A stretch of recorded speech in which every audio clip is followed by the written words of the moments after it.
കതിവന്നൂർ പുഴയോരം കതിരാടും പാടത്ത് പൂമാല പെണ്ണിനെ കണ്ടോ?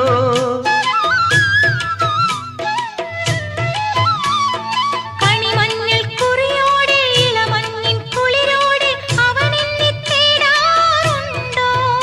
ആ പൂങ്കവിൾ വാടാറുണ്ടോ? ആരോ മലിയാതിര രാത്രിയിൽ അരികെ വരുമോ? നീലക്കുയിലെ ചൊല്ലു മാറി